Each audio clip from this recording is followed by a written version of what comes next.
আলুর একটা snacks recipe তোমাদের সাথে শেয়ার করতে চলেছি। এটা এতটাই লোভনীয় যে একবার বানালে বারবার বানাতে ইচ্ছে করবে। গরম চা কিংবা কফির সাথে, বর্ষাকালে, বৃষ্টির দিনে কিংবা শীতকালে প্রচণ্ড ঠান্ডার সময় এই রেসিপিটা তোমরা একবার বানিয়ে দেখতে পারো। খেতে দুর্দান্ত আর এতটা খাস্তা মুচমুচে নুন ঝাল এই স্ন্যাক্সটা হয়ে থাকে। তো লোভনীয়, একবার বানালে বারবার বানাতে ইচ্ছে করবে। এটাকে আমরা সাধারণত বাংলায় আলু বড়া বলে থাকি। তো আমাদের খুব প্রিয় রেসিপিটা তোমাদের সাথে শেয়ার করছি। আশা করছি তোমাদেরও ভালো লাগবে। ভালো লাগলে চ্যানেলটি সাবস্ক্রাইব করে পাশে থাকো, দেখতে থাকো ভিডিও। তো দেখতে পাচ্ছ আমি এখানে একটা বড় বাটির মধ্যে আলু নিয়ে নিয়েছি। আলুটা ভালো করে ধুয়ে পরিষ্কার করে নিয়েছি। আর আমি এখানে অনেকটা পরিমাণ আলু স্ন্যাক্স বানাচ্ছি রাতে ডিনারের জন্য। তো সেই জন্য অনেকটা পরিমাণ আলু এখানে নিয়েছি। তোমরা চাইলে 4-5টে আলু দিয়েও এই রেসিপিটা বানিয়ে নিতে পারো কম করে। যেহেতু আমি বেশি বানাচ্ছি বাড়ির সবার জন্য, তো একটু আমি বেশি আলু নিয়েছি। তো আলুগুলো প্রথমে এই রকমভাবে পিলারের সাহায্যে ভালো করে ছিলে নিতে হবে। তো তারপর এটাকে 4 টুকরো করে নিতে হবে। এই রকমভাবে লম্বা লম্বা করে কেটে নিতে হবে। এই রকমভাবে কেটে যদি প্রেসার কুকারে এগুলো সেদ্ধ করা হয় তাড়াতাড়ি সেদ্ধ হয়।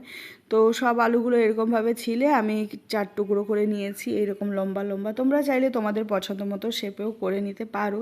তো এরপর এগুলো ভালো করে জল দিয়ে ধুয়ে নিয়েছি। আর এখন একটা প্রেসার কুকারে জল দিয়ে তারপর আলুগুলো সেদ্ধ করে নেব। তো এই যে ভালো করে ধুয়ে নিয়েছি আর এখন প্রেসার কুকারে জল দিয়ে দিচ্ছি।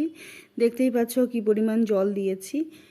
তো এরপর এটাকে প্রেসার কুকারে দিয়ে ঢাকনাটা বন্ধ করে 4টে সিটি দিয়ে সেদ্ধ করে নেব। তো এই যে ধোয়া হয়ে গিয়েছে। আর আলুগুলো আমি প্রথমে ধুয়ে নিয়েছিলাম, কাটার পরেও আর একবার ধুয়ে নিলাম।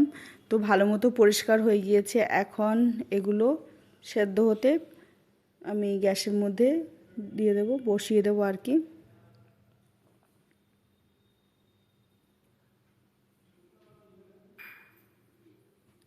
আর এখন আমি কোনো রকম লবণ কিংবা মশলা দিচ্ছি না, শুধুমাত্র আলুগুলো তাড়াতাড়ি সেদ্ধ করে এটা ঠান্ডা করব। তো যার জন্য যে পরিমাণ আলু ধরেছে এখানে প্রেসার কুকারে, তো সেটা দিয়ে তারপর ঢাকনাটা বন্ধ করে এটা 4টে সিটি দিয়ে নেব। তো এই যে এটা এখন এইরকমভাবে রেখে দিলাম। তো তারপর একটু পরে ঢাকনাটা বন্ধ করে এই যে দেখতে পাচ্ছি 4টে সিটি দিয়ে নিয়েছি। এখন আলু সেদ্ধ হয়ে গিয়েছে। তো এখন দুটো জায়গায় আমি এটা ঢেলে নেব। তো তারপরে আলুগুলোকে ঠান্ডা হতে দেব। এই যে আলু সেদ্ধ হয়ে গিয়েছে। এখন চেক করে দেখিয়ে দিচ্ছি। এই যে হাতে দিয়ে এরকমভাবে দেখে নিও, এই রকম সেদ্ধটা হতে হবে। তো এইরকমভাবে আলুগুলো ঠান্ডা হয়ে যাচ্ছে। আর এই সাইডে আমি একটা মশলা বানিয়ে নেব, যার জন্য নিয়েছি কাঁচা লঙ্কা আর 2 টুকরো আদা। এই রকম আদা 2 টুকরো। তো আদাগুলো ভালো করে ছিলে পরিষ্কার করে নিয়েছি। আর এখানে নিয়েছি কাঁচা লঙ্কা, আর এটা হচ্ছে আদা। আর যে আদাটা নিয়েছিলাম ছোটো করে টুকরো করে নিয়েছি, যেহেতু গ্রাইন্ডার পেস্ট বানাবো। আর গোটা জিরে। তো এই সব কিছু একসাথে গ্রাইন্ডার বক্সে দিয়ে তারপর একটা পেস্ট বানিয়ে নেব। সামান্য জল দিয়ে আমি পেস্ট বানিয়ে নিয়েছি, দেখতে পাচ্ছি এই রকম মশলাটা রেডি হবে। তো এটা হচ্ছে মেন মশলা এই স্ন্যাক্সটার জন্য। এটার মধ্যে ঝাল একটা অন্যরকম একটা ফ্লেভার নিয়ে আসবে, আদা জিরে কাঁচা লঙ্কা। তো এই যে আর আলুগুলো ঠান্ডা হয়ে যাওয়ার পর আমি এখানে আলুগুলো ম্যাশ করে নিচ্ছি হাতের সাহায্যে। আর এই যে এখন মশলাটা মেশাবো। তো তার আগে দেখিয়ে দিচ্ছি আর কি মশলা নিয়েছি, যেমন লবণ হলুদ হলুদ যা যা লাগবে তো সব দেখিয়ে দিলাম। আর এখন আলুগুলো হাতের সাহায্যে ভালো করে ম্যাশ করে নিয়েছি। এই রকমভাবে একদম মিহি ম্যাশটা বানাতে হবে। তো এটা এখন রেডি। আর এটার মধ্যে আমি একটু জল দিয়েছিলাম, যার জন্য এত সুন্দর একটা স্মুথ ম্যাশ তৈরি হয়েছে। তো এখন এর মধ্যে আবার জল দিয়ে আমি এটাকে একদম এক পাতলা বানিয়ে নেব।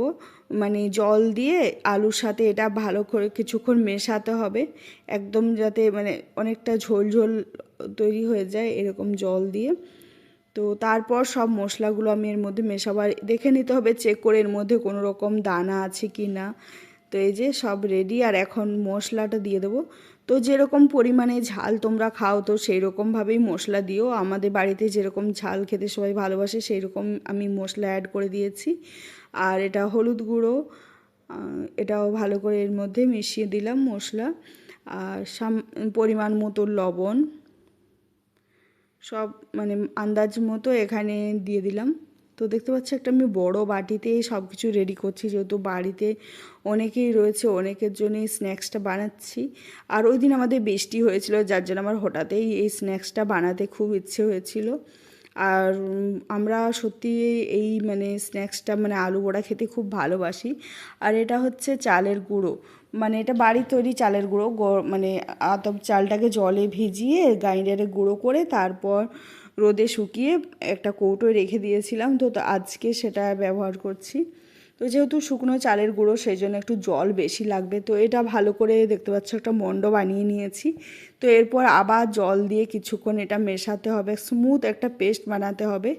তো এই যে সব কিছু হাতের সাহায্যে আবার জল দিয়ে একটু একটু করে একটু একটু জল দিতে হবে, একসাথে অনেকটা জল দেওয়া যাবে না। তো আবার একটু জল দিয়ে এটা স্মুথ পেস্ট বানিয়ে নিচ্ছি। তো হাতের সাহায্যে এই কাজটা করতে হবে, না হলে মানে ভালো হবে না। তো এই যে দেখতে পাচ্ছি একদম স্মুথ পেস্ট একদম রেডি। এই রকম একটা মানে বেটার তৈরি হবে আলু, চালের গুঁড়ো আর মশলা। তো তখনই বুঝতে পারবে এটা রেডি হয়ে গিয়েছে। আর এই রকম আকারে বড়াগুলো ভাজতে হবে।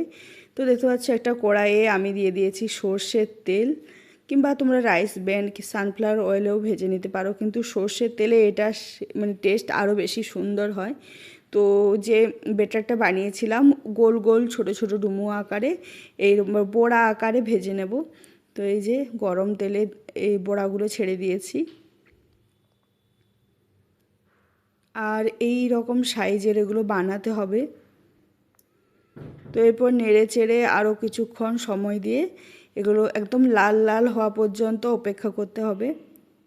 তো এই যে সব কিছু বড়া একদম সুন্দরভাবে ভাজা হয়ে এসছে। যখনই দেখবে যে লাল লাল হয়ে আসছে তখন বুঝবে যে এগুলো হয়ে এসছে। তারপর এগুলো তেল থেকে উঠিয়ে নিতে হবে। আর দেখতে পাচ্ছ কতটা ক্রিস্পি হয়েছে, হাতে জাস্ট একটু মানে চাপ দিলে সঙ্গে সঙ্গে ভেঙেও যাবে। আর ভেতরটা অনেক নরম হয়েছে, খেতে কুড়মুড়ে হয়েছে। তো যারা যারা এখনও পর্যন্ত খাওনি অবশ্যই বাড়িতে এবার বানিয়েও খেও, আর আমার কমেন্ট করে জানিও যে এই আলু স্ন্যাক্স রেসিপিটা তোমাদের কেমন লেগেছে। আমাদের তো অত্যন্ত প্রিয়। তো যারা এখনও পর্যন্ত চ্যানেলটা সাবস্ক্রাইব করোনি অবশ্যই সাবস্ক্রাইব করো, পাশে যে বেল আইকনটা ওটাও অল করে দিও, যাতে আমি যখনই ভিডিও দেব তোমরা দেখতে পাও। আর কারা কারা আমার মতো আলু বড়া খেতে পছন্দ করো অবশ্যই কমেন্ট বক্সে জানিও যে এই রেসিপিটা তোমরা খেয়েছো কি না। তো আজকের মতো টাটা, সবাই ভালো থাকো, সুস্থ থাকো।